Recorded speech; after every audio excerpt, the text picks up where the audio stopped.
अस्सलाम वालेकुम स्टूडेंट्स, कैसे हैं आप लोग। उम्मीद करती हूँ खैरियत से होंगे। ये तो स्टूडेंट्स हमारा चल रहा था चैप्टर नंबर 12, उसकी 2 ही एक्सरसाइजेस थी 12.1 और 12.2 जो हमने लास्ट 4 लेक्चर्स में पढ़ ली हैं। तो बेटा आज हमारे पास है एक्सरसाइज रिव्यू एक्सरसाइज है हमारे पास, ठीक है। चैप्टर 12 की रिव्यू एक्सरसाइज, कुछ MCQs हैं, पहले हम इसको सॉल्व कर लेते हैं, फिर हम अपने क्वेश्चंस की तरफ आएंगे जी। तो पहला MCQs हमारे पास है, which data take only some specific value. वो कौन सा डाटा है जो सिर्फ कुछ स्पेसिफिक वैल्यूज़ को लेता है। कंटिन्यूस डाटा है, डिस्क्रीट डाटा है, ग्रुप डाटा है या अनग्रुप डाटा है। ठीक है बेटा, ग्रुप और अनग्रुप तो वैसे ही एक डिफरेंट डाटा में आ जाता है ना। कंटिन्यूस या डिस्क्रीट, ये हमने बेसिक 2 पढ़ी थी। कंटिन्यूस डाटा में तो हमारे पास पॉइंट्स वैल्यू भी सब कुछ आता है, और डिस्क्रीट डाटा हमारे पास ऐसा था जिसकी डिफाइन में हमने यही पढ़ा था कि ये सब स्पेसिफिक वैल्यूज़ होती हैं। So option is discrete value, ठीक है। बी ऑप्शन आपका करेक्ट है। नेक्स्ट आपके पास है, the number of times a values occur in a data is called. ये डिफाइन है फ्रीक्वेंसी की। हमने फ्रीक्वेंसी के डिफाइन में यही पढ़ा था कि नंबर ऑफ डाटा होता है जो कि अकर होता है मोर टाइम में, जितने टाइम भी मतलब वो अकर होती हैं उनको हम फ्रीक्वेंसी कहते हैं। तो ये हमारे पास फ्रीक्वेंसी की डिफाइन आ गई। Mid point is also known as, मैंने आपको पीछे जब क्वेश्चंस करवाए थे तो उसमें मैंने बार बार बताया था कि मिड पॉइंट को हम एक्स से रिप्रेजेंट करते हैं और मिड पॉइंट्स को हम क्लास मार्क बी बोलते हैं। तो बेटा ये ऑप्शन डी आ जाएगा। ये क्लास मार्क, मिड पॉइंट्स और क्लास मार्क दोनों एक ही चीज़ के नाम है। Frequency polygon is known as is also drawn constructed by. Frequency polygon के लिए आपने देखा था क्वेश्चंस हमने किए थे कि अगर हम हिस्टोग्राम ग्राफ कंस्ट्रक्ट कर लेते थे तो उससे हम फ्रीक्वेंसी पॉलीगॉन भी बनाते रहे हैं। 2 या 3 क्वेश्चंस ऐसे आए थे हमारे पास पीछे, ठीक है। इसके बाद हमारे पास है, the difference between the greatest value and the smallest value is called. जी बेटा, ये डिफाइन है रेंज की डिफाइन यही थी कि हमारे पास डिफरेंस होता है between the greatest value and smallest value. तो ये रेंज की डिफाइन दी हुई है आपको। Measure of centre tendency is use to find out the dash of a data set. Measure of centre tendency हमारे पास किस लिए यूज़ होती है, डाटा सेट की क्या चीज़ फाइंड करने के लिए। तो बेटा मैंने वो अच्छे से एक्सप्लेन किया था कि मेजर ऑफ सेंटर टेंडेंसी मतलब सेंटर वैल्यू हमने फाइंड आउट करनी है। तो इसका option is C, centre value या फिर मिडल वैल्यू आपने फाइंड आउट करनी है। इसके बाद हमारे पास है क्वेश्चन नंबर 7 है, if the mean of 5, 7, 8, 9 and x is 7.5। तो कहते हैं कि ये इन सब वैल्यूज़ का जो मीन है वो 7.5 है। What will be the value of x की वैल्यू आपने बतानी है। बेटा मैंने यहाँ पे सॉल्व किया है। इसका फॉर्मूला क्या होता है, मीन इज़ इक्वल टू जितनी भी नंबर ऑफ़ वैल्यूज़ उसका सम divided by total number of 1, 2, 3, 4, 5। तो टोटल नंबर आपके पास 5 है। तो बेटा ये आपको गिवन है, आपने x फाइंड करना है। तो 5 यहाँ डिवाइड हो रहा है, दूसरी साइड पे जाके क्या हो जाएगा, मल्टीप्लाई हो जाएगा। तो ये वैल्यू ऐसे ही आनी, यानी 29 इनको ऐड करें तो 29 प्लस x बनता है। x फाइंड आउट करना है, 29 प्लस है, दूसरी साइड पर जाकर क्या हो जाएगा, माइनस का हो जाएगा। 37 में से 29 माइनस करेंगे तो 8.5, यानी x हमारे पास क्या आएगा, 8.5। तो हमारा ऑप्शन कौन सा बनता है, सी ऑप्शन बनता है। नेक्स्ट हमारे पास है, find the mode of the given data in this. देखिए कोई वैल्यू रिपीट हो रही है, अगर तो रिपीट हो रही होगी तो फिर ही हमारा मोड बनेगा। तो इसमें कोई भी वैल्यू ऐसी नहीं है जो रिपीट में आ रही है, तो इट्स मीन दैट इसका जो है मोड वो क्या होगा, कोई भी मोड नहीं है, नो मोड आ जाएगा। Even a data the values या फिर ऑब्जर्वेशन विच अपेयर्स और अकर मोस्ट ऑफ्टन इज कॉल्ड। ज़्यादा टाइम आने वाली जो वैल्यूज़ होती हैं वो मोड कहलाती है, और ये मोड की डिफाइन भी यही थी जो आपने मार्क की थी। नेक्स्ट आपके पास है, find the median of the given data. इस डाटा का आपने मीडियन फाइंड करना है। तो बेटा मैंने डाटा अरेंज कर दिया है, देखें 3 टाइम इधर से लेफ्ट हो रहा है, 3 इधर से लेफ्ट हो रहा है, सेंटर्ड एक ही बचता है, और नंबर का ये डाटा है, एक बच रहा है 124। तो इट्स मीन दैट इसकी मीडियन मोड क्या आ जाएगा, 124, ठीक है। तो इसके बाद हमारे पास क्वेश्चन नंबर 2 है, define following. Define following frequency distribution की डिफाइन मैंने आपको मार्क करवाई, हिस्टोग्राम जो है वो मैंने मार्क करवाया। इसके बाद मीन की डिफाइन मैंने आपको मार्क करवा दी थी, और मीडियन की डिफाइन मार्क करवा दी थी। तो ये वही सारी डिफाइंस हैं जो आपने इसमें ला के रखनी है, फ्रीक्वेंसी की भी और इसकी हिस्टोग्राम ग्राफ की भी, मीन एंड मीडियन की। बस आप डिफाइन लिखते हैं छोटी सी, और साथ उसके फार्मूला लिखते हैं, तो इनफ हो जाएगा 2 नंबर के क्वेश्चन पे, ठीक है। इसके बाद है क्वेश्चन नंबर 3 हमारे पास है, following are the weight of 40 student recorded to the nearest ILB। ये एक इसका यूनिट होता है, ठीक है। ये वेट दिया हुआ स्टूडेंट्स का 40 स्टूडेंट्स का वेट दिया हुआ। आपने क्या करना है, make a frequency table by taking number of classes as 6। Number of classes आपने 6 लेनी है और draw histogram graph, draw frequency polygon graph of the given data. मतलब आपने हिस्टोग्राम ग्राफ भी बनाना है और पॉलीगॉन ग्राफ भी बनाना है अपने डाटा का। तो बेटा देखें क्लास साइज़ इसका है 10 बनता है, ठीक है।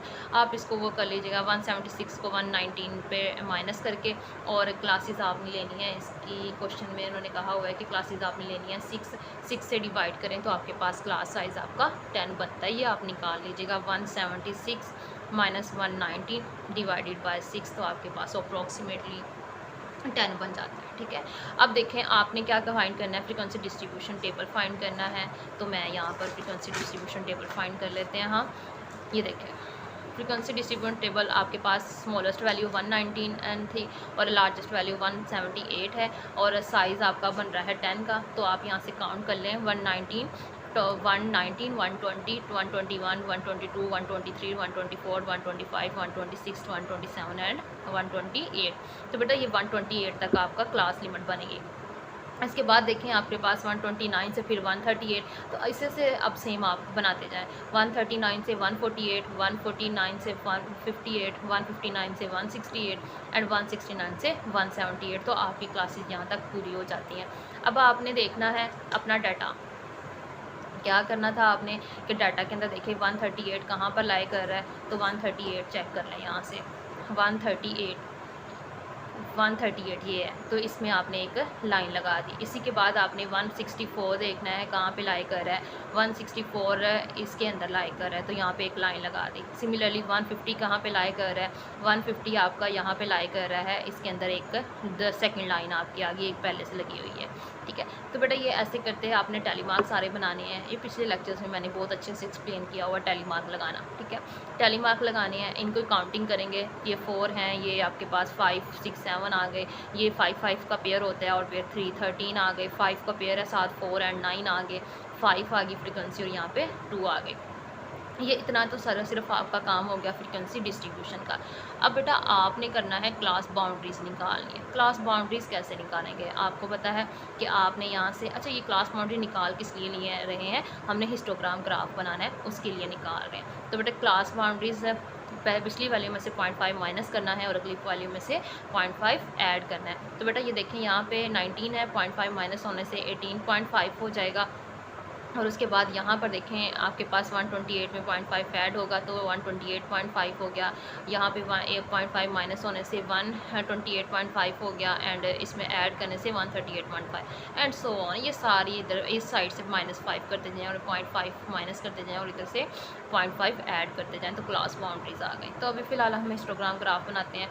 आपको पता है अब कि यहाँ से हमारे पास क्लास बाउंड्रीज आती हैं और यहाँ पे हमारे पास फ्रीक्वेंसीज आती हैं, ठीक है। फ्रीक्वेंसी हमारे पास हाईएस्ट 13 आ रही है, तो मैंने 2 के गैप से आपके पास यहाँ पे ले लिया। आपकी मर्ज़ी होती है, आप 1 के गैप से लें, जितना बड़ा ग्राफ बने, लेकिन पेपर में इतना जो है पेज नहीं होता हमारे पास, तो कोशिश करें कि हम छोटे पे ही अपना गुजारा कर लें। जी तो स्टूडेंट आगे हमने क्लास बाउंड्रीज लिखनी है। तो ये देखें 18.5 से फिर 128, 138, 148, 158 and up to so on 178 तक है।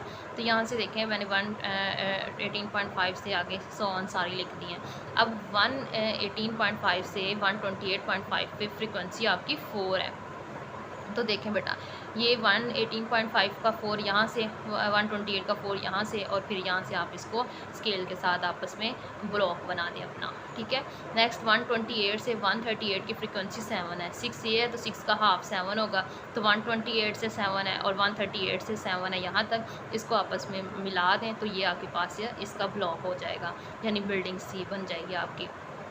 इसके बाद हमारे पास है 138 से 148 के दरमियान जो फ्रीक्वेंसी आ रही है वो 13 आ रही है। तो बेटा ये 12 है और इसका हाफ आगे 13 हो जाएगा। तो यहाँ से ये और ये नहीं आ रही, इसमें ना ये बाय मिस्टेक हो गया था, तो ये आपने यहाँ से ये ब्लॉक इसका फ्रीक्वेंसी का बनेगा, 13 फ्रीक्वेंसी का बनेगा।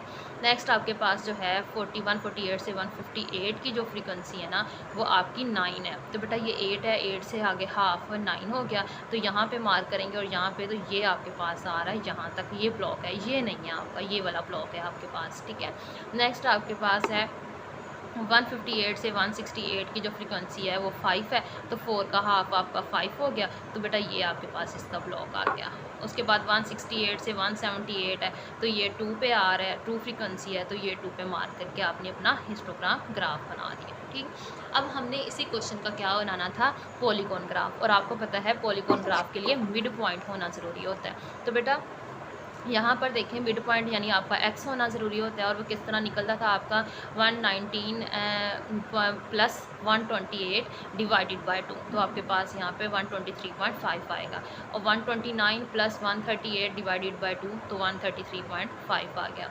139 प्लस 14.8 डिवाइडेड बाय 2, तो ये आपके पास ये आ गया। ठीक है, अब यहाँ से देखें सिमिलरली इन दोनों को ऐड करें, 2 पे डिवाइड करेंगे, तो ये आपके सारे मिड पॉइंट्स आ जाएंगे। और आपको पता है पॉलीगॉन ग्राफ मिड पॉइंट्स और फ्रीक्वेंसी से बनता है। तो फ्रीक्वेंसी वैसे ही मैंने 2 के लिहाज से ले लिया, ये फ्रीक्वेंसी वाई एक्सिस पर आती है और एक्स एक्सिस पर आपके मिड पॉइंट सारे आ गए हैं। तो इस बात पे ध्यान रखिएगा, मैंने एक पॉइंट पीछे लिया है इसका और एक इससे पीछे लिया, इससे आगे लिया है, ताकि मेरी फ्रीक्वेंसी पूरी हो सके, क्योंकि आपको पता है कि ये 183.5 है। ठीक है, ताकि हमने क्लोज फिगर बनानी होती है, तो अदरवाइज़ हमारी क्लोज फिगर 0 फ्रीक्वेंसी पे बनती है। तो बेटा ये देखें 12.3 मिड पॉइंट से आपकी फ्रीक्वेंसी कितनी थी, 4 है। तो बेटा ये 12.3 और इधर से 4, ये आपका मार्क हो गया। इसके बाद 13.3 पे फ्रीक्वेंसी 7 है, 6 का हाफ कितना होता है, 7 होता, तो ये इसको इससे इसको इससे। अब स्केल से सीधा ऐसे स्केल रख के ना, तो जब आप इधर पॉइंट लगाएंगे ना, तो आपको आराम से सीधी लाइंस हो जाएंगी। उसके बाद 14.3 है, 14.3 पे फ्रीक्वेंसी 13 है, तो यहाँ पे ये 13 है, तो यहाँ ये आपके पास पॉइंट आ जाएगा। इसके बाद 3.5 पे फ्रीक्वेंसी 9 है, तो 8 के हाफ 9 हो गया, यहाँ से हाफ देखें तो ये 9 हो गया। इसके बाद 16.3 पे फ्रीक्वेंसी आपकी 5 है, तो 4 का हाफ आपके पास 5 आ गया है। नेक्स्ट आपके पास 17.3 पे फ्रीक्वेंसी आपकी 2 है, तो बेटा यहाँ पे 2 आ गया। और ये 0 फ्रीक्वेंसी भी आपने लेनी है ताकि क्लोज फिगर बन सके। अब स्केल पकड़ें और यहाँ से सारी लाइंस को आपस में मिला दें, तो ये आपके पास ग्राफ बन जाएगा फ्रीक्वेंसी पॉलीगॉन का। ठीक, नेक्स्ट आपके पास क्वेश्चन है क्वेश्चन नंबर 4। क्वेश्चन नंबर 4 में आपके पास क्या कह रहे हैं कि आपने करना है क्या है, from the table given below draw frequency polygon on histogram. Histogram के ऊपर पॉलीगॉन आपने बनाना है और टेबल आपको दिया हुआ है। अगेन बेटा वही काम है सारा आपका, आपको क्या निकालनी है, क्लास बाउंड्रीज निकालनी पड़ेगी, मिड पॉइंट्स निकालने पड़ेंगे, क्योंकि क्लास बाउंड्री हिस्टोग्राम के लिए यूज़ होगी और मिड पॉइंट आपके उसके लिए पॉलीगॉन के लिए यूज़ होंगे। क्लास बाउंड्री देखें 50 है, 0.5 माइनस करेंगे तो 49.5, 56 में 0.5 ऐड करेंगे तो 56.5, इसी तरह इसमें से 0.5 माइनस करेंगे तो 56.5 और 59.5 एंड अप टू 100 आ जाएगा। मिड पॉइंट कैसे करते थे, 50 में 56 ऐड करें और उसको 2 पे डिवाइड करें तो 53 आ जाएगा। 57 प्लस 59, फिर उसके बाद डिवाइडेड बाय 2 तो 58 एंड अप टू 100। 60 को 64 में ऐड करके 2 पे डिवाइड 62 और बाकी के आप निकाल लेंगे। जी तो स्टूडेंट अब आपने क्या करना है, आपने पहले हिस्टोग्राम ग्राफ बनाना है। तो यहाँ पर देखें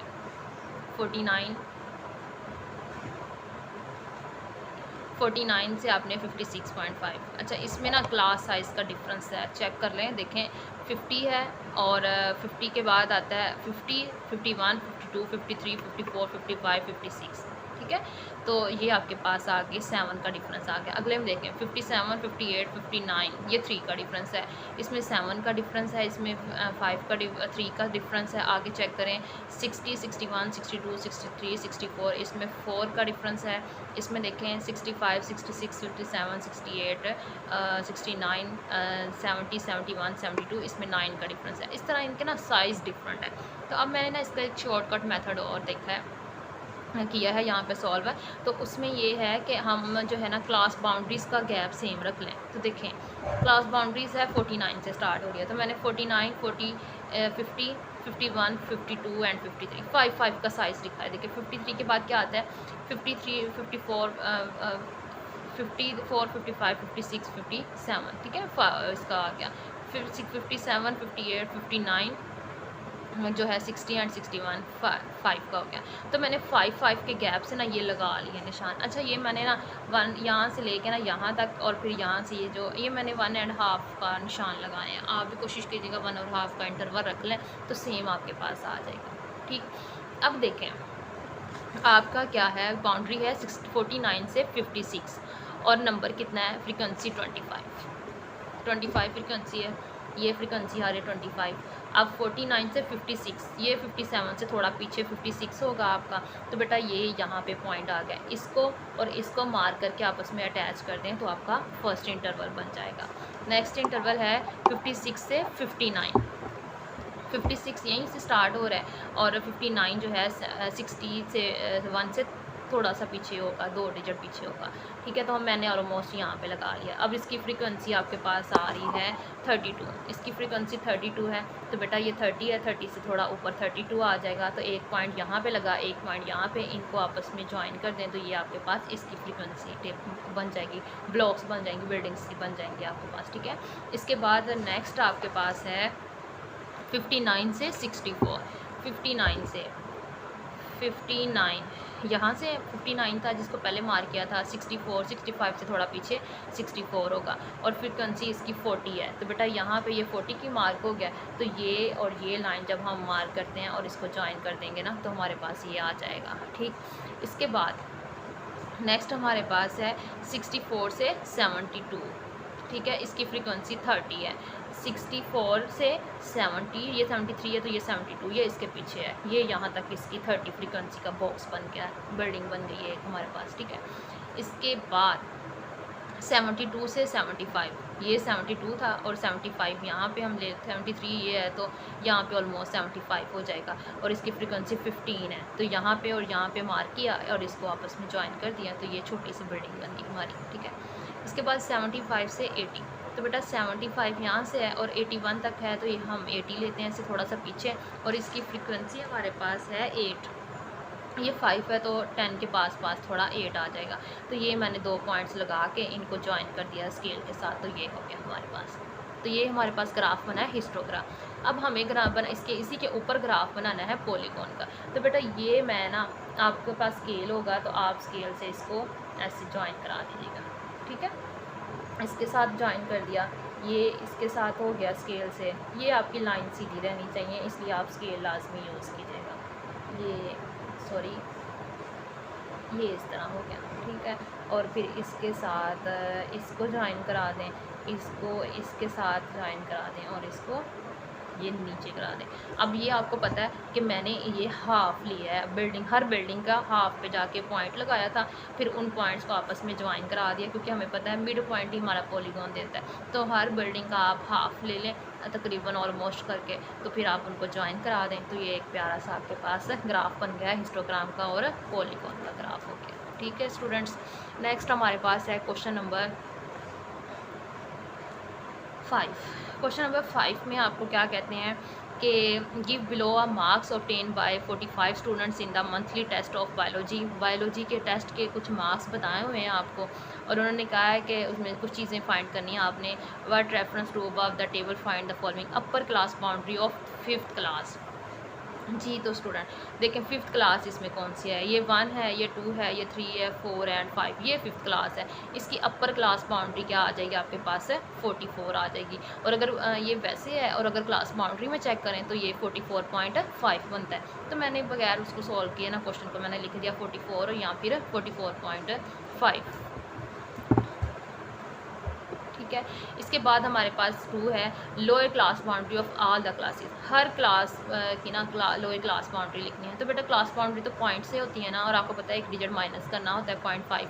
तो ये 20 है तो 19.5 आ गया, 25 है तो 24.5 आ गया, 30 है 29.5 हो गया। तो ये मैंने सारी लिख दी है 19.5, 24.5, 29.5 और 35 है तो 34.5। उसके बाद जो है आपके पास 40 है तो 39.5 और 44.5। तो ये सारी मैंने लोअर क्लास बाउंड्रीज़ यहाँ पर इस तरीके से लिख दी है। मुझे सारा टेबल बनाने की ज़रूरत नहीं है। हाँ, अगर आपको ना समझ आ रही हो तो फिर आप ये करें कि अपनी क्लास बाउंड्री सारी बना लें, फिर आप अपना क्वेश्चन की वैल्यूज़ राइट करते हैं। ठीक है, इसके बाद हमने mid point of all classes. Mid point कैसे लेते होते हैं, 20 को 24 में ऐड करें, जो आंसर आएगा उसको 2 पे डिवाइड करें तो आपका मिड पॉइंट आ जाएगा। तो ये मैंने डायरेक्ट मिड पॉइंट सारे निकाल के लिख दिए हैं कि ये 20 को 24 पे ऐड करके 5 पे डिवाइड किया तो 22 आ गया। 29 को 25 को 29 में ऐड किया और फिर 2 पे डिवाइड किया तो 27 आ गया। 30 को 34 में ऐड करके 2 पे डिवाइड किया तो 32। तो बेटा यही सीक्वेंस बननी है। तो आपकी जितनी क्लासेस हैं उसी सीक्वेंस में लिख लें, बार बार आपको कैलकुलेटर भी यूज़ नहीं करना पड़ेगा। देखिए 22 से बाद 27 आया ना, फिर 32 आ रहा है तो इट्स मीन फिर 37 आएगा, फिर 42 एंड 47। इतनी ही आपकी क्लासेस थी, तो आपने बाकी हाथ से खुद ही लिख देना है अरेंज तरतीब की वजह से। ठीक है, नेक्स्ट है हमारे पास इसका पार्ट नंबर 4। पार्ट नंबर 4 में कहते हैं the class interval with the least frequency आपने बतानी है। वो क्लास इंटरवल बताना है जिसकी फ्रीक्वेंसी सबसे छोटी है। तो बेटा ये देखें 2 फ्रीक्वेंसी सबसे कम है, तो इसका मतलब क्लास इंटरवल कितना है, 45 से 49 तक हो गया। ठीक, तो ये क्वेश्चन के सारे पार्ट्स कंप्लीट हो गए हैं। नेक्स्ट हमारे पास है क्वेश्चन नंबर 6। क्वेश्चन नंबर 6 में क्या कहते हैं, give below is frequency distribution, draw frequency polygon and histogram for the distribution. ठीक है, तो आपने सेम वही काम है, आपने हिस्टोग्राम ग्राफ बनाना है और पॉलीगॉन ग्राफ बनाना है। तो ये मैंने यहाँ पर इसको सॉल्व किया है क्वेश्चन को। 5 से 9 और 10 and up to so on. Class boundaries बना लें आप इसकी और मिड पॉइंट्स बना लें। क्लास बाउंड्री के लिए आपको पता है 0.5 माइनस करना है और इसमें 0.5 ऐड करना है। तो ये आपके पास इस तरह का ये आ गया। मिड पॉइंट के लिए आपको पता है 5 को 9 में ऐड करेंगे, जो आंसर आएगा उसको 2 पे डिवाइड करेंगे तो आपका मिड पॉइंट आ जाएगा। 10 को 14 पे ऐड करके 2 पे डिवाइड किया, 15 को 19 में ऐड करके 2 पे डिवाइड किया तो and up to so on आ गया। हिस्टोग्राम ग्राफ बनाना है तो आपकी जो क्लास बाउंड्रीज़ हैं उनको लिख लें। 4.5, 9.5, 14.5 एंड 34.5 तक आपने लिख लिया। ठीक है, फ्रीक्वेंसी ऑलमोस्ट हाईएस्ट आपकी 10 है, तो इसका मतलब है मैंने 3 का गैप लिया। आपकी अपनी मर्ज़ी होती है, आप 3 का गैप लें, आप 4 का गैप ले लें, 5 का ले लें, 2 का ले लें, 1 का ले लें। मैंने 3 का गैप लिया है, आपको जो मुनासिब लगता है आप वो फिर ले लीजिएगा क्वेश्चन। ये फ्रीक्वेंसी होगी आपकी। ठीक है, और ये आपका क्लास बाउंड्री होंगी आपकी। ठीक है, अब देखें 4.5 से 9.5 के दरमियान फ्रीक्वेंसी 1 है, तो ये मैंने 3 का गैप लिया है। तो अगर मेरा यहाँ तक ऑलमोस्ट 1 आता है तो यहाँ से यहाँ तक मैंने पॉइंट्स लगा के इनको मीट करके ग्राफ बना दिया। इस तरह 9.5 से 14.5 पे 8 है, ये 6 है, तो यहाँ पे ऑलमोस्ट 9 से पीछे एक ही स्टेप 8 बनेगा, तो मैंने यहाँ से यहाँ तक पॉइंट लगा के इसको ज्वाइन करा दिया। ठीक है, इसके बाद हमारे पास 14.5 से 19.5 पे 18 फ्रीक्वेंसी आ रही है, तो 18 ये है, तो यहाँ से मैंने एक्सटेंड किया है, ये 2 लाइन्स एक्सटेंड होके ये आपस में जुड़ गई हैं, तो ये एक बिल्डिंग सी बन गई है यहाँ पे। ठीक है, इसके बाद हमारे पास 19.5 से 24.5 पे 11 है, तो ये 19 और 24 के दरमियान 9 है। 11 लेना है, 12 से थोड़ा पीछे होगा, तो मैंने एक ही डिजिट पीछे रख के पॉइंट्स लगा के ये ब्लॉक बना दिया अपना। ठीक है, इसके बाद हमारे पास 24 से 29 है, तो बेटा यहाँ पर देखें 24 से 29 2 पे है, तो ये 3 के पास 2 होगा इसका, तो ये मैंने 2 पॉइंट्स यहाँ पे लगाए हैं और इनको आपस में ज्वाइन करा दिया है। इसके बाद 29 से 34 पे 5 फ्रीक्वेंसी है, ये 6 के पास होगी, तो ये 6 के पास मैंने एक ग्राफ बना दिया। ठीक हो गया, तो ये हमारे पास हो गया हिस्टोग्राम ग्राफ। अब हमने कौन सा बनाना है, पॉलीगॉन ग्राफ बनाना है। तो बेटा पॉलीगॉन ग्राफ में आपको पता है कि हिस्टोग्राम ग्राफ के हाफ ले लेते हैं और उसी पे ब्लॉक्स को, उनकी बिल्डिंग्स को हाफ पे पॉइंट ले लेते हैं और उस पॉइंट को फिर हम क्या करते हैं, स्केल की मदद से अटैच कर लेते हैं। ठीक है, आपने स्केल ही यूज़ करना है, मैंने हर बार आपको ये चीज़ बताई है।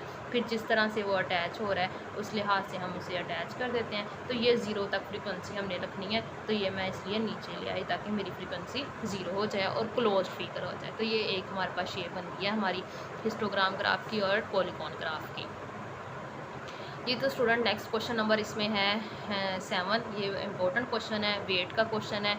तो मैंने आपको बताया था कि वेट वाले क्वेश्चन आप लाजमी कर लीजिएगा। आपने इसमें क्या फाइंड करना है, वेटेड मीन फाइंड करना है और कॉस्ट वगैरह आपको कुछ बताई हुई है। ठीक है, तो यहाँ से देखें हमारे पास क्वेश्चन नंबर 7 है। इंपॉर्टेंट क्वेश्चन है आपका। एवरेज आपने निकालनी है। आपको chairs, table, black board, table light, sorry tube light और कपबोर्ड की उन्होंने जो है क्वांटिटीज़, इतनी क्वांटिटीज़ उन्होंने परचेज़ की। कॉस्ट ऑफ एटम इसमें है। आपने ना क्वेश्चन में उन्होंने ये कहा होता है कि प्राइस जो है फाइंड करनी है ना, एवरेज फाइंड करनी है ना, वो प्राइस की फाइंड करनी है। तो बेटा जिसकी एवरेज फाइंड करनी होती है वही चीज़ आपकी एक्स होती है, ठीक है। जिस चीज़ की एवरेज फाइंड करनी होती है वही चीज़ आपकी एक्स आती है। बाकी मैंने आपको पीछे क्वेश्चन में कंसेप्ट बताया था कि जो वेट होता है वो केजी वगैरह में जो होगा वो आपका वेट ही होगा। लेकिन अब ये क्वांटिटी बताई है, अब यहाँ से आपको डिसाइड करना होगा कि आप एक्स कौन सा लें और डब्ल्यू कौन सा लें। तो बेटा कॉस्ट ऑफ एटम यानी एवरेज फाइंड करनी है आपने प्राइस की, तो फिर कॉस्ट ऑफ एटम आपका एक्स बनेगा। फिर बाकी रहेगी क्वांटिटी, तो क्वांटिटी आपका वेट हो गया, ठीक है। तो वेट का फॉर्मूला हमने लिखा है, तो आपको पता है कि ये डब्ल्यू एक्स के साथ आता है, तो ये डब्ल्यू आ गया, ये नहीं आएगा आपके पास। अच्छा, इसको मल्टीप्लाई करवा दें आपस में। इसका सम अप करने से जो आपकी वैल्यूज़ आती है उसको टोटल समेशन डब्ल्यू से आप उसको डिवाइड करवाएं, तो ये आपके पास वेटेड मीन आ जाएगा। एक और शॉर्ट सा क्वेश्चन है एवरेज का, क्वेश्चन नंबर 8 है आपके पास। वो क्या कह रहे हैं कि आप principal of a school allocate funds of 50,000 rupees to 5 different sectors. 5 different sectors पर उसने 50,000 का एक फ़ंड लगाया है। उसमें उसने लिया क्या क्या है, उसने चेयर्स ली, उसके बाद टेबल्स लिए, ब्लैक बोर्ड लिया, रूम रिमूवर, रेनोवेशंस की, और उसके बाद गार्डनिंग की, ठीक है। ये इतने रुपीज़ में उसने ये काम किया है। आपने सिर्फ क्या बताना है, find the average of fund allocation in each sector of the school. आपने एवरेज बतानी है कि फ़ंड कितना लगा है पूरे स्कूल के ऊपर। एवरेज का फॉर्मूला आपको आता है कि total allocation divided by number of sectors. अब जिस तरह का क्वेश्चन होता है ना, जैसे ये वर्ड प्रॉब्लम्स है, तो कोशिश किया करें कि उसको उसी तरीके से थोड़ा सा लिख दिया करें। तो देखें, टोटल एलोकेशन उसने 50,000 लगाया है, नंबर ऑफ सेक्टर उसने 5 सेक्टर्स पे उसने ये अमाउंट लगाई है, तो इसका मतलब है 10,000 एवरेज रुपीज़ आ गए हैं उसके, ठीक है। 10,000 रुपीज़ जो है उसकी एवरेज बनते हैं। नेक्स्ट है क्वेश्चन नंबर 9। उसमें क्या कहते हैं, the marks of the student 7 in 6 test were, ये दिए हुए हैं 7 के ना 6 टेस्ट के मार्क्स आपको दिए हुए हैं। आपने फाइंड करना है arithmetic mean of his marks, arithmetic mean आपने फाइंड करना है। तो बेटा स्कोर ऑब्टेन बाय 7 इन 6 जो है क्लास चीज़ें हैं, जो भी हैं टेस्ट हैं, ये बुक्स हैं। तो देखें, सारे जो नंबर्स दिए हुए हैं, जो मार्क्स दिए हुए हैं, उनको सम करें और 6 पे डिवाइड करवा दें, तो आपके पास उसके एवरेज मार्क्स आ जाएंगे, जो कि 80 मार्क्स इसके एवरेज आ रहे हैं हर सब्जेक्ट्स के, ठीक है। इसके बाद है क्वेश्चन नंबर 10। क्वेश्चन नंबर 10 में क्या कहते हैं, adjoining distribution showed maximum load in KG.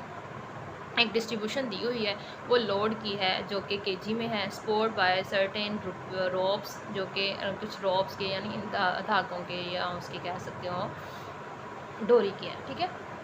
Find the mean load using short method. Short method अब आपने लगाना है, यानी आपने ए वाला डेविएशन वाला मेथड, जो शॉर्ट मेथड है वो आपने इस क्वेश्चन में लगाना है। तो बेटा मैंने इसको लिख देती हूँ। ये मैक्सिमम लोड क्लासेस हैं, नंबर ऑफ रॉप्स आपको क्वेश्चन में गिवन है वो लिख दी हैं।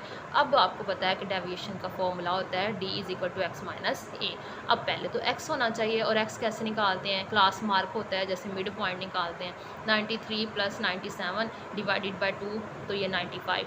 98 + 102 डिवाइडेड बाई 200। 103 + 107 डिवाइडेड बाई 2, तो 105। इस तरह करके आप अपना x निकाल लें। अब आपने, मैंने ए जो लेट किया ना वो 110 किया, आपकी मर्ज़ी, आप इसमें से कुछ भी लेट कर लें। मैंने अप्रॉक्सीमेट सेंटर में 110 जो था ना वो लेट कर लिया। अब 95 - 110 तो -15, 100 - 110 -10, 105 - 10 110 -5 and up to so on. ये इस तरीके से मैंने सारा डेविएशन निकाल लिया, ठीक है। अब आपने क्या करना है, x को मल्टीप्लाई करना है d के साथ। तो बेटा ये d आना है, f नहीं आना ये, ठीक है। तो इसको d से मल्टीप्लाई करा लें। d से मल्टीप्लिकेशन कराने से आपके पास जो है 15 × 2 = 30, 10 × 5 = अच्छा ये ना, सॉरी, ये आपके पास ना फ्रीक्वेंसी गिवन है, तो f ऑफ डी आएगा। ये सॉरी, ये यहाँ से थोड़ी सी मिस्टेक हो गई है, एफ ऑफ डी बनना है आपका, ठीक है, एक्स नहीं आता। फ्रीक्वेंसी गिवन है और डेविएशन का फॉर्मूला ये होता है 15 2 ज़ा 30, 10 5 ज़ा 50, 5 8 ज़ा 12, 0 6 5 ज़ा एंड 10 2 ज़ा, ठीक है। इसका सम कर लें तो ये एफ ऑफ डी आएगा यहाँ पे। ये थोड़ी सी करेक्शन कर लीजिएगा अपने पास, summation F of D over summation F आ जाएगा, ठीक है। अब इसका सम किया है तो हमारे पास -70 आता है और इसका सम 35 2 ज़ा -70 होता है।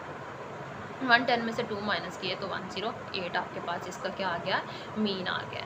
अब नेक्स्ट आपके पास है क्वेश्चन नंबर 11 है। ये भी आपका शॉर्ट क्वेश्चन है। इसमें आपने क्या फाइंड आउट करना है, Usman rolled a fair dice 8 time. Usman है एक डाइस रोल करता है, वो लूडो का जाना जो होता है, आपने लूडो खेली होगी, सबने देखी भी हुई है, खेली भी हुई है, स्टूडेंट्स ने या सब ने खेली है, घरों में लोग खेलते हैं। तो बेटा वो डाई रोल करता है, मतलब जब वो उसको फेंकता है खेलते हुए, डाई उसको रोल करने को कहते हैं। 8 टाइम वो फेंकता है, each time their sum was recorded है। जब वो पहली दफ़ा फेंकता है तो ये इस तरह आता है और दूसरी दफ़ा इस तरह, तीसरी दफ़ा इस तरह, ठीक है। तो वो कहते हैं कि find the median and mode of a sum, इनके सम का मीडियन फाइंड करना है और मोड। तो ये सिंपल मीडियन है, पहले डाटा को अरेंज कर दें ताकि मीडियन फाइंड कर सकें। टोटल ये 8 टाइम वो फेंक रहा है तो इवन नंबर ऑफ डाटा है तो इवन का फॉर्मूला लग जाएगा, ठीक है। आपको पता है n/2 यानी 8/2 और 8 + 2 10 आ जाएगा। 10 को 2 पे डिवाइड करेंगे 5 आएगा, ये 4 आ जाएगा। अब देखिए 6 4 और 5th पोजीशन पे दोनों 6 ही पड़े हुए हैं, इनको ऐड करके 2 पे डिवाइड करें तो 6 आपका मीडियन आ जाएगा, यानी x ये आ गया, मीडियन आ गया, ठीक है। मोड के लिए आपके पास x0 की रिप्रेजेंटेशन होती है, तो 6 नंबर ऐसा है जो रिपीट हो रहा है, तो बेटा आपका मोड कितना आ गया, 6 आ गया जी। तो स्टूडेंट्स इस एक्सरसाइज का लास्ट क्वेश्चन है। अब हमारे पास चैप्टर भी एंड पर है हमारे पास। 2 parents mister Aslam and mister Kulsoom run a company, वो एक कंपनी रन कर रहे हैं, ठीक है। In the following data the weekly wages in employees who work in the company are. Weekly जो है ना एम्प्लॉयज़ इस तरीके से वो जो है वहाँ वर्क करते हैं, इतना वेज वो उनको देते हैं अपने एम्प्लॉयज़ को। तो अब आप हम देख लेते हैं कि अच्छा इसमें ना क्वेश्चन में थोड़ी सी मिस्टेक है, मैंने आंसर में चेक किया कि इसमें असल में फ़ाइंड क्या करना है। तो बेटा इसमें मीन मीडियन मोड सब कुछ फाइंड करना है, आंसर से हमें पता चलता है क्वेश्चन में कुछ मिसिंग है हमारे पास, ठीक है।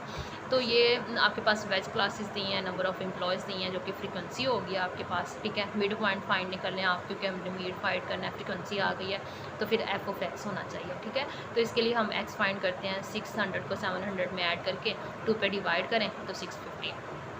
इसी तरह 700 को 800 पे ऐड करके 2 पे डिवाइड करें तो 750, 800 को 900 में ऐड करके 2 पे डिवाइड करें तो 850। तो बेटा ये आपके पास इस तरीके से आपका x आ जाएगा।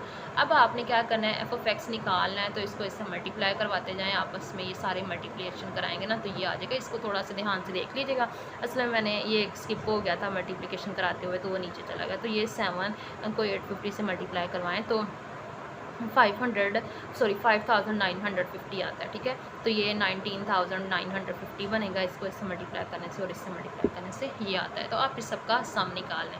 अच्छा इसमें क्युमुलेटिव फ्रीक्वेंसी भी मैंने निकाली है, क्योंकि मैंने मीन और मीडियन भी निकालना है ना उसके लिए। तो फ़िलहाल इसको छोड़ दें, हम मीन के पे बात करते हैं। तो मीन का फॉर्मूला क्या होता है, X bar is equal to summation F of X over summation F. Summation F of X की वैल्यू क्या निकली है हमारे पास, ये आई है 43,150 और समेशन एफ हमारे पास 47 आ रहा है बेटा। तो ये वैल्यूज़ पुट करें, कैलकुलेटर पे डिवाइड करें तो आपके पास 918.09 आपके पास इसका मीन आ जाएगा। मीडियन के लिए आप इसका वो बना लें, फॉर्मूला लिख लें, L + H over F n/2 - C। इसको आपको पता है कि आपके पास है इसकी क्युमुलेटिव फ्रीक्वेंसी होना ज़रूरी होती है। तो 3 आ गया, 3 में 5 ऐड किया 8 में 7 ऐड किया 15 में 21 ऐड किया 36 में 11 ऐड किया तो 47 आपके पास हो गया, ठीक है। अब आपने क्या करना है, इसको इसकी n/2 फाइंड करना है। n/2 n हमारे पास फ्रीक्वेंसी हमारे पास 47, n और फ्रीक्वेंसी एक ही होती है ना, तो फ्रीक्वेंसी का सम 47 आता है। 47 को 2 पे डिवाइड करें तो 23.5। अब देखें क्लास कौन सी बनती है, 23.5। तो बेटा ये बनती है आपकी मिडिल क्लास, ठीक है। ये आपके पास आपकी मिडिल क्लास आ गई। इसके ना क्लास बाउंड्रीज भी आप निकाल लीजिएगा अगर आप निकालना चाहें तो, ठीक। मैंने इसको ऐसे ही सॉल्व कर लेना। अच्छा ये आपके पास हो गया। अब आपके लिए क्या है, n/2 आप फाइंड आउट कर चुके हैं। h देखना है, साइज़ देखना है आपने। तो देखिए बेटा 600 के बाद 700 है, 700 के बाद 800 है, 8 के बाद 900 है। तो सीधा सीधा नज़र आ रहा है कि आपके पास इसका क्लास साइज़ जो है वो 100 का है, यानी h आपके पास कितना आ रहा है, 100 आ रहा है। ठीक है, फ्रीक्वेंसी कितनी बन रही है, अब आपके पास f जो है वो 21 बन रहा है, तो ये मैंने फ्रीक्वेंसी 21 लिख दी। एज क्लास साइज़ 100 आ गया। l आपने लेना है, तो इसकी अच्छा इसकी ना बाउंड्री निकाली मैंने, इसलिए भी नहीं है। ये देखें 900 है और आगे से भी 900 से स्टार्ट है, तो फिर एल इसका कितना आ गया 900, यानी कंटिन्यूस है, ऑलरेडी डाटा कंटिन्यूस है, तो 0.5 करने की ज़रूरत नहीं आती हमें। तो एल इज़ इक्वल टू 900। बाकी रह गया सी। तो बेटा आपको पता है कि जो मिडिल क्लासेस होती हैं इसकी प्रीवियस क्लास जो है फ्रीक्वेंसी है, कम्युलेटिव फ्रीक्वेंसी, वो आपके पास इसकी सी आता है। तो सी इज़ इक्वल टू 15। तो फॉर्मूले में अपनी वैल्यूज़ रखें, 23.5 माइनस 15, इसको माइनस करने से 8.5 आता है, इसको मल्टीप्लाई कराएं 100 से तो 850 हो जाएगा, 21 से डिवाइड करें तो आपके पास ये वैल्यू आती है, फिर इनको सम करें तो ये आपका मीडियन आ जाता है। ठीक, अब इस क्वेश्चन का लास्ट पार्ट रह गया, मोड निकालना है आपने। मोड आपको पता है कि मैक्सिमम फ्रीक्वेंसी लेनी होती है। अब चेक करें आपकी मैक्सिमम फ्रीक्वेंसी, बाय चांस वो भी यही FM आ रहा है, FM ये है आपके पास, तो बेटा F1 आपके पास ये हो गया और F2 आपका ये हो गया। ठीक है, तो FM minus F1, FM minus F1, FM minus F2। ठीक है, L आपका जाहिर सी बात है क्लास सेम है दोनों की, तो यही आपकी L आ गया। आपका H आपका 100 होता है, तो ये देखें L आपका 900, H आपका 100, इसको इससे माइनस करें 14 आता है, 14 को 100 से मल्टीप्लाई तो 1400, नीचे आपके पास 14 बचता है, यहाँ पर 10 बच रहा है, इनको ऐड करने से 24, इनको डिवाइड करें तो आपके पास ये आता है, 900 में ऐड करें तो ये वैल्यू आ गई। जी तो स्टूडेंट्स, तो रिव्यू एक्सरसाइज हमारे पास चैप्टर नंबर 12 की ख़त्म हो चुकी है। तो अब चैप्टर नंबर 12 हमारा एंड हो गया है। उम्मीद करती हूँ कि आपको अच्छे से समझ आ गया होगा।